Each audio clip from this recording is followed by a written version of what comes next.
Jesus is here. Ezra की किताब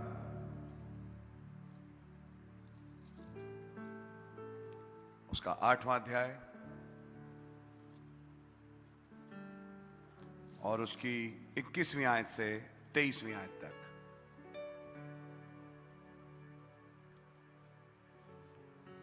When I proclaimed a fast there at the river Ahava, that we might afflict ourselves before our God, to seek of Him a right way for us, and for our little ones, and for all our substance.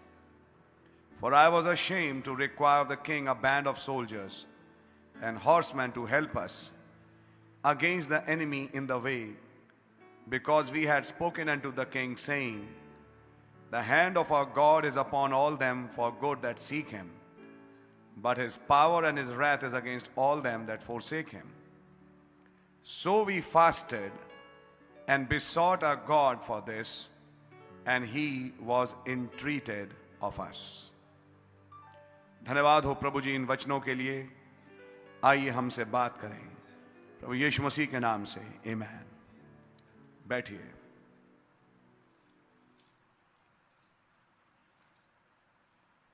आज शाम एक संदेश छोटा सा, इससे पहले कि हम दुआ में जाएं, आपके सामने मैं रखना चाहूंगा और इसका एक छोटा सा मैं टाइटल देना चाहूंगा, द फास्ट एट अहावा, अहावा पे का उपवास। शायद आप पहली बार सुन रहे हैं, सुनिए। बाइबल इतनी बड़ी जमीन है, इतना बड़ा हिस्सा है कि अभी तक आपने पूरी डिस्कवर नहीं करी, और आज भी हम बाइबल को डिस्कवर कर ही रहे हैं। मैं नहीं जानता कितनों ने ये आयत पढ़ी, क्योंकि यूजुअली इन आयतों पे ध्यान जाता नहीं।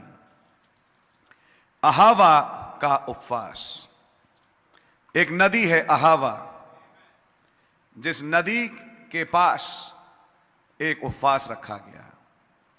तुगलकाबाद भी बहुत दूर नहीं, एक नदी के जिसका नाम यमुना रखा गया हिंदुस्तान में। तो आज भी खुदा की प्रजा एक नदी के पास एक जगह पर इकट्ठा है उपवास के साथ। मैं चाहूंगा भाई थोड़ा हिंदी में पढ़ें, मैं इंग्लिश में तो समझ पा रहा हूं, लेकिन ताकि मुझे सही हिंदी के शब्द मिलें, मैं चाहूंगा भाई पढ़ें जरा 21वीं आयत से। तब मैंने वहां अर्थात अहवा नदी के तट पर उपवास का प्रचार इस आशय से किया। ये एक कारण है उपवास का। जरा कारण समझने की कोशिश करें मेरे प्यारे भाई और बहन। आगे पढ़ें। कि हम खुदा के सामने दीन हों और उससे अपने और अपने बाल बच्चों। क्या ये बात पक्की है कि उपवास से दीन होते हैं? जब खाना नहीं खाते हैं 2 वक्त का, तो जाहिर सी बात है जिस्म कमजोर होता है और कमजोरी चाहिए।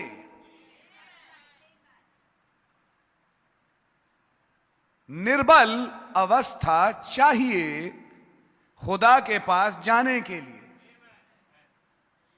जब पेट कुलबुलाए, जब लगे हाथ पैर में जान नहीं, यह एक बड़ी अच्छी अवस्था है खुदा के पास जाने के लिए, कि आपका जिस्म यह समझे और आपका प्राण यह समझे, मैं कुछ नहीं कर सकता, मैं बलहीन हूं, मुझे एक सहारे की जरूरत है। क्या बात समझ में आ रही है आपके? उपवास जब कोई भी करता है, ये बाइबल है, बाइबल झूठी नहीं हो सकती, तो बाइबल के अनुसार जो उपवास कर रहा है वो खुदा के सामने हलीम हो रहा है। और ये लिख लीजिए, बाइबल लिखा है, humble thyself in the sight of the Lord and he will lift thee up। खुदावन के बलि हाथ के नीचे अपने आप को दीन करो और नियुक्त समय पे वो तुम्हें ऊपर उठाएगा। एक महान तरीका दीन होने का उपवास है। जब आहाब जैसे दुष्ट राजा उपवास में दीन हुए और खुदा ने उनकी सुनी, मैं आपके विश्वास को जगाने आया हूं प्यारे भाई। तो मैं विश्वास करता हूं यहां तो कोई आहाब और इजबेल नहीं है भाई, यहां तो खुदा के बेटे बेटियां हैं। और अगर वो उपवास रख रहे हैं तो क्यों कर उनकी नहीं सुनेंगे। जब आहाब जैसे विकेट राजा की सुनी, आप तो विकेट नहीं है, आप तो बेटे बेटियां हैं। और जब आप उपवास सहित दीन हुए, 2 वक्त का खाना नहीं खाया, जाहिर सी बात है थोड़ी कमजोरी आती है, दिमाग भी कमजोर होता है। यह कमजोरी चाहिए, क्या बोला, कमजोर अवस्था चाहिए। यह तो समझिए आग में घी है, जब दहकाएगी एक दुआ को इस वक्त, ताकि वो दुआ सीधे सीधे खुदा के पास पहुंचे, और आज पहुंचेगी। आइए जरा एक मतलब देखें। एजरा और उनकी प्रजा ने अपने आप को दीन किस बात के लिए किया, उपवास सहित। तो देखिए उपवास के कुछ मकसद हैं, मैं चाहूंगा 21वें आयत से पढ़ें भाई। तब मैंने वहां अर्थात अहवा नदी के तट पर उपवास का प्रचार इस आशय से किया, हाँ, कि हम खुदा के सामने दीन हो और उससे अपने और अपने बाल बच्चों और अपनी समस्त संपत्ति के लिए सरल यात्रा मांगे। अपने बाल बच्चों और अपनी संपत्ति के लिए एक सरल रास्ता मांगे। यह है मतलब उपवास का। हमारे बच्चों का फ्यूचर, हमारी संपत्ति और हमारे लिए एक सीधा मार्ग आप निकालें। एक डायरेक्ट लाइन है बाइबल में उपवास की, अपने बच्चों के लिए, उनके भविष्य के लिए, अपने मालसबाब के लिए, जो कुछ हमारे पास है। पढ़िए, फिर से लाइन पढ़ दिए भाई, कहीं गलती से मैंने कुछ गलत तो नहीं पढ़ लिया बाइबल में। कि हम खुदा के सामने दीन हो और उससे अपने और अपने बाल बच्चों और अपनी समस्त संपत्ति के लिए सरल यात्रा मांगे। सुना आपने? अगर आपको घर चाहिए जो आपकी जरूरत है, ये रही आयत। अपने बच्चों को आपने सेटल करना है, ये रही आयत। कठिन में से सरल मार्ग आप निकालेंगे। अब मेरी बेटियां बड़ी हो रही हैं, इनकी शादी उपवास में आई है। यह आयत बता रही है उपवास में आइए, तुरंत रिश्ते मिलना शुरू हो जाएंगे। मेरे बेटा बढ़ गया है, अब इसका कुछ उपवास में आइए, तुरंत मार्ग मिलेगा। अपने बाल बच्चों और अपनी संपत्ति के लिए खुदा से सरल मार्ग मांगा। हमारे रास्ते को आसान कर दें। हमें झकझक नहीं चाहिए, हमें बहुत मशक्कत ना करनी पड़े, और हमारे ये काम जो खानदानी और हमारे संपत्ति को लेके हैं, ये सब बनते चले जाएं। शर्म आती है असल में, मैं ऐसी दुआ नहीं करूंगा। वहां जब आत्मिक चीजें मांगेंगे, वहां तो बड़ी बड़ी चीजें मांगी जाती हैं, आमीन। उसमें एक चीज रैप्चर भी है, ऑफ कोर्स। क्या अपने बच्चों के लिए आप पवित्र आत्मा मांग सकते हैं? क्या अपने अपने परिवार के लिए रैप्चर मांग सकते हैं? यह भी मांगने की चीज है। सिस्टर हैटी ने मांगा, क्या उन्हें बच्चों को उद्धार नहीं मिला? अगर तुम्हारे घर में कोई बागी बेटा या बेटी है, ताकि वो आगे को बागी ना रहे, सही हो जाए, उपवास में आइए। और खुदावंद तुम्हारे बच्चों को सेटल करेंगे। हाय हाय, क्या आयत मिल गई आज। पहली बार एक ऐसी आयत मिली जो पुष्टिकृत करे हमारी उन दुआओं को जिनकी हमें पारिवारिक रूप में रोज जरूरत पड़ती है। घर बार, शादी, एस्टैब्लिशमेंट, जॉब, सब कुछ इस लाइन में आ जाती है। हमें हमारे बाल बच्चों और हमारी संपत्ति, संपत्ति का मतलब घर बार, जमीन, जो भी लगा लीजिए, के लिए आप एक सीधा मार्ग निकालें। जरा पढ़ें 22वीं आयत। ये क्यों दुआ कर रहा है इज़रा? क्योंकि मैं मार्ग के शत्रुओं से बचने के लिए सिपाहियों का दल और सवार राजा से मांगने से लजाता था। हाँ, मुझे आदमी की सपोर्ट नहीं चाहिए थी। मुझे शर्म इस बात की आ रही थी कि मैं राजा से नहीं मांगूंगा ये मदद। अब मैं राजा से नहीं कहूंगा कि कुछ सिपाही दे दे। मैं किसी सरकारी दफ्तर के द्वार नहीं खटखटाऊंगा। मैं किसी को घूस रिश्वत देके नहीं मनाऊंगा। पढ़िए फिर से आयत। क्योंकि मैं मार्ग के शत्रुओं से बचने के लिए हाँ, सिपाहियों का दल और सवार राजा से मांगने से लजाता था। आगे, क्योंकि हम राजा से ये कह चुके थे। क्योंकि हम राजा से पहले कह चुके थे। क्या कह चुके थे? हमारा खुदा अपने सब खोजियों पर भलाई के लिए कृपा दृष्टि रखता है और जो उसे त्याग देते हैं उसका बल और कोप उनके विरुद्ध है। हम ये राजा से कह चुके थे कि हमारा करने वाला हमारा खुदा है। हम सबके सामने तो ये बोल चुके। अब इसलिए शर्म आती है कि हम उन्हीं के पास जाएं और मदद मांगे। कहीं ऐसा ना हो कि वो कहें कि फिर तुमने तो कहा था कि तुम्हारा खुदावंद करेगा तुम्हारे लिए, हमारे पास क्यों आए? तो खुदावंद से दुआ करके खुदावंद को इस पॉइंट पे ला रहे हैं कि देख लीजिए प्रभु, आपके नाम को लेके हम उनसे कह चुके कि हमें अब किसी आदमी की मदद नहीं चाहिए, हमारे मददगार तो आप हैं। इसलिए अब शर्म आती है इंसान के पास जाके उनसे मदद मांगने में। प्यारे भाई बहन, क्या स्क्रिप्चर खुला आज। क्या कुछ आपको दिखाई दे रहा है आज? हम अब आदमियों के पास, राजाओं के पास, हाकिमों के पास नहीं जाना चाहते। यानी कि एक तरफ तो प्रचार ये हमारा तो यहोवा यिरे है, वो तो यहोवा राफा है। एक तरफ हम प्रभु के नाम पे डंके बजाते हैं, तो दूसरी तरफ क्या मनुष्य से मदद मांगे?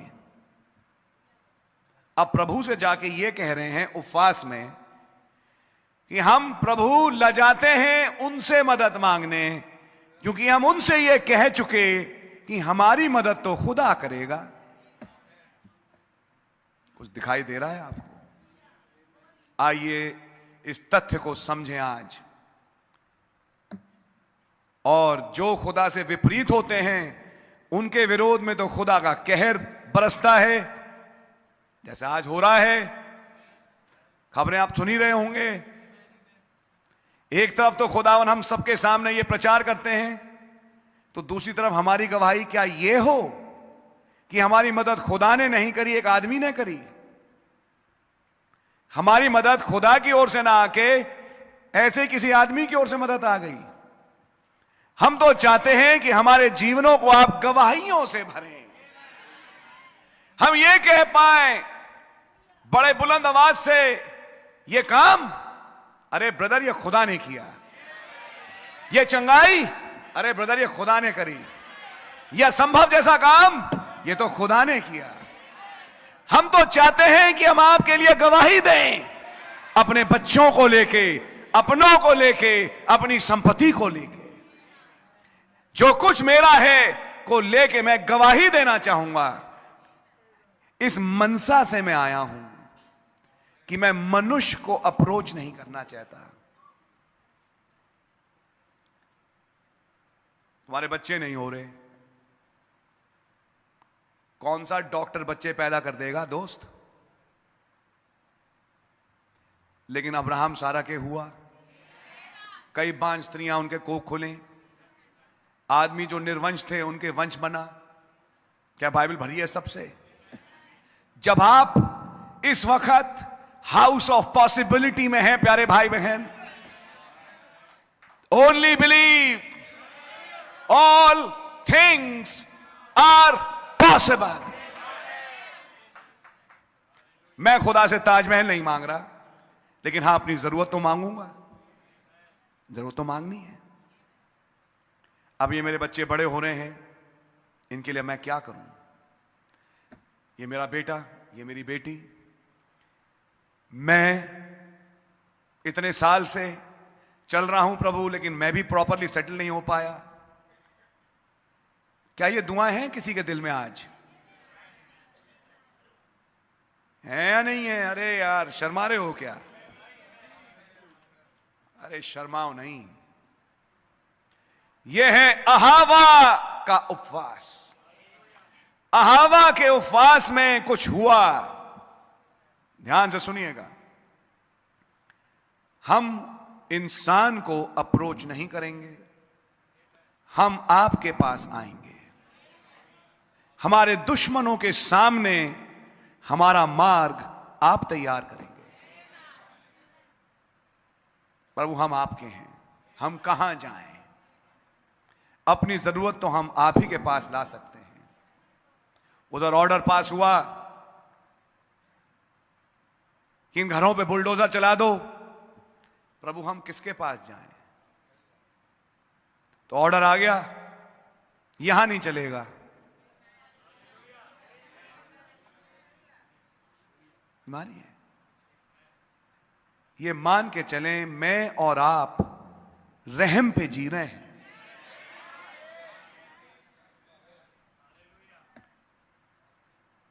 ये केस जब यहां पहुंचता है तो फिर मृत्यु हो जाती है। प्रभु रहम करें, लेकिन ये नहीं मरेगा। वो मर गया, ये चंगा हो गया। मैं खड़ा हूं आपके सामने, जिसका बिलिरुबिन गया 54।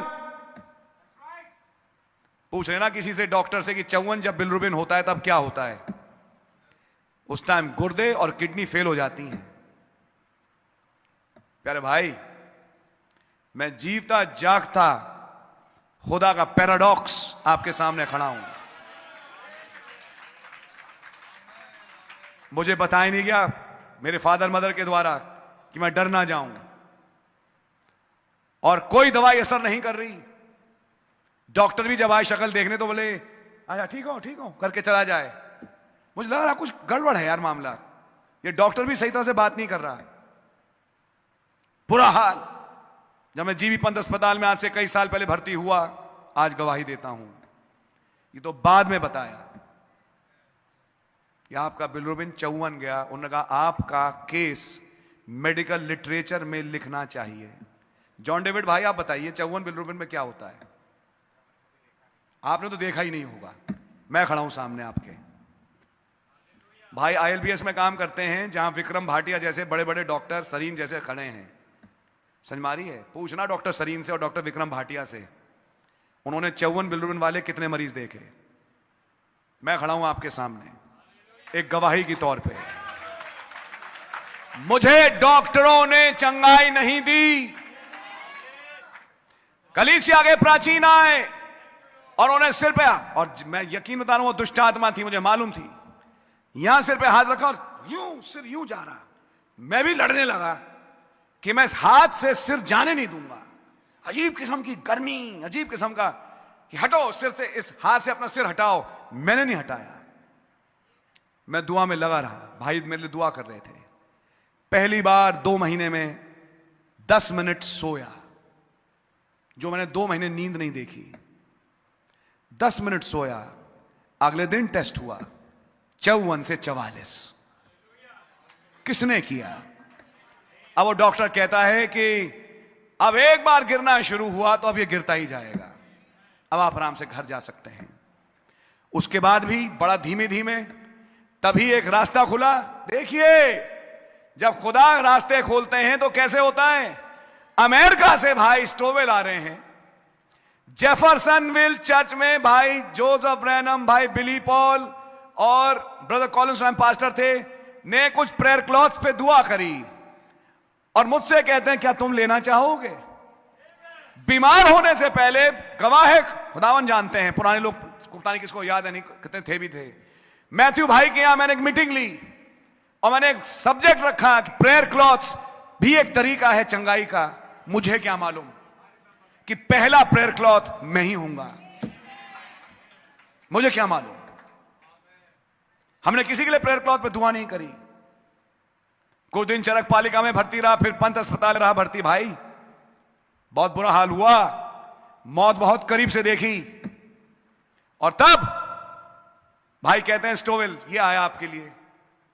भैया लगाया प्रार्थना करके 36 तक आ गया था। हफ्ते हफ्ते में थोड़ा थोड़ा गिर रहा था। 36 से सीधा 15, 15 से सीधा 5, 2 हफ्ते में आ गया बिल्कुल नॉर्मल पे। कोई कौन सी दवाइयां थी, लॉ आसफ और एक और आसफ, कुछ आसफ और वो दे रहे थे पुनर्नवारिष्ट, कुमारी आसफ, ये जो आयुर्वेद में देते हैं, बहुत पी भाई। मैं डिस्क्राइब नहीं करना चाहता, लेकिन मैं बताना चाहता हूं आज आपके सामने खड़ा हूं इस गवाही के साथ, किसी आदमी ने नहीं, खुदा ने मुझे चंगाई दी। हमारा गर्व हमारे प्रभु पे है। इस आशा में होके, हो सकता है तुम्हारा कोई मुकदमा चल रहा हो सकता है कि तुम्हारा कोई दुश्मन हो सकता है कि कोई तुम्हें तांस रहा हो, कोई तुम्हारा पड़ोसी, कोई तुम्हारा ऑफिस में तुम्हारे रास्तों में रोड़े अड़चने लगा रहा है, तुम्हें तरीका नहीं मालूम। यह है अहावा की दुआ, अहावा का उपवास। एज़रा की किताब में यह बताता है, आए खुदा, हम मनुष्य के सामने अप्रोच नहीं करना चाहते। हमें मालूम है हम राजा से कहेंगे और राजा हमें मदद दे देगा, लेकिन हम जाना नहीं चाहते। शर्म आती है प्रभु, क्योंकि हम पहले कह चुके उन सब से कि हमारी मदद तो आपसे आती है। क्या बढ़िया बात हो कि खड़े हो के ये ना कहें एक इंसान ने हमारी मदद करी, वरन ये कि आपने हमारी मदद करी। ये पैराडॉक्स तो आपने किया हमारे बच्चों के, परिवार के, घरों के जीवनों में। ये केस यूं डिसॉल्व हो गया। मेरा तो हुआ ब्रदर, अभी कुछ महीना पहले बैठा था, बच्चों को पढ़ाई रहा था बोर्ड के लिए, उधर से एडवोकेट का फोन आता है, सर वो केस डिसमिस हो गया। और खुदावन जानते हैं कि मैं उस मुकदमे में यूं ही फंसा, मेरा बहुत ज्यादा कोई रोल था नहीं। केस करवाया किसी और से, जो कि वो भी senior head of the department. सब कुछ हुआ, खुदावन जानते हैं दिल को भी, सच्चाई को भी। बार बार दिल में आया, तू सफदरजंग का है, सफदरजंग चले जा, क्योंकि वो जो मेडिकल रिकॉर्ड्स डिपार्टमेंट है वहां तुम्हारी फाइल गई है, वहां उनसे बोल देना। वो जो डॉक्टर एग्जामिन करेंगे, जो एक्सपर्ट ओपिनियन देंगे, साकेत कोर्ट में जाके उनकी ओपिनियन लिख के आती है, तो उन डॉक्टरों से बात कर ले। पता नहीं बार बार एक आवाज आती रही, मत जा, खुदा से कहे, मत जा, खुदा से कहे। वही जेई जो शक्ल बना रहा था, वही जेई आके कहेगा हुजूर घर बनाओ। समझ मारिए, वही डॉक्टर जो कहेगा आपका कुछ नहीं हो सकता, वही डॉक्टर कहेगा अब तो ठीक है, आपकी छुट्टी, आप घर जाइए। अब हम क्या करें, आपका तो इलाज बंद करना पड़ेगा, आपको सारे फंक्शन ठीक हो गए। अरे दोस्त, आवाजें बदलने वाला इंसान नहीं, करने वाला प्रभु यीशु मसीह।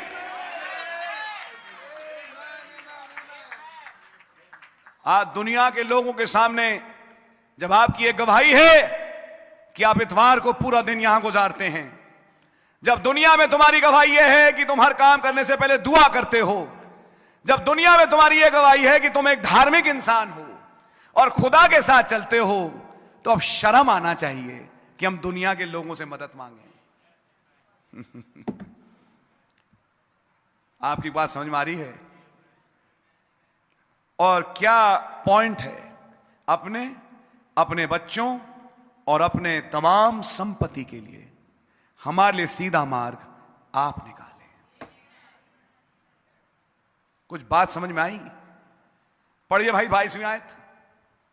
क्योंकि मैं मार्ग के शत्रुओं से बचने के लिए सिपाहियों का दल और सवार राजा से मांगने से लजाता था। हाँ। क्योंकि हम राजा से ये कह चुके थे, हमारा खुदा अपने सब खोजियों पर भलाई के लिए कृपा दृष्टि रखता है। हाँ। और जो उसे त्याग देते हैं उसका बल और कोप उनके विरुद्ध है। तो राजा ये पूछ लेगा, क्या तुमने उसको त्याग तो नहीं दिया कि उसका कोप तुम पे पड़ रहा है? इसलिए तो आपके पास आ रहे हैं हलीम होके, क्योंकि हम सच में धार्मिक हैं और हम आपसे ही मदद चाह रहे हैं। प्रभु पढ़िए 23वीं आयत। इसी विषय पर हमने उपवास करके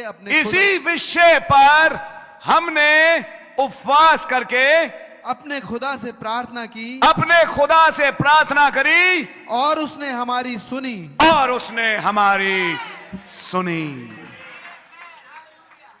रिजल्ट आपके सामने है, यह है रिजल्ट। और खुदा ने हमारी सुनी। अब मैं आज इस प्रजा से कहूंगा, जब तक सुनी एज़रा के जमाने में, तो खुदावन ला तब्दील है। तो क्या आज कुछ लोगों की नहीं सुनेंगे?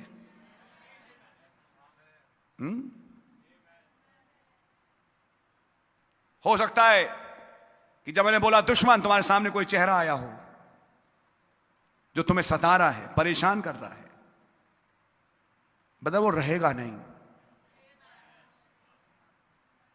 वो अब तुम्हें दिखेगा नहीं। प्यारे भाई, मैं आपका विश्वास बढ़ाने आया हूं आज शाम। मेरी बहन, एक बड़ी पर्सनल बात आपसे कह के, यहां पे जब दुआ करी, उनकी दुआ सुनी गई। क्या बच्चों के लिए खुदा दुआ सुनेगा? क्या आपके घर के लिए खुदा दुआ सुनेगा? आपकी कोई जरूरत हो, अपनी पारिवारिक, मैं कहूंगा कलीसियाई रूप में, क्या खुदावंद दुआ सुनेंगे? ब्रदर, जब प्रभु काम पे आते हैं, रोंगटे खड़े हो जाएंगे आपके। यार ये कैसे हुआ?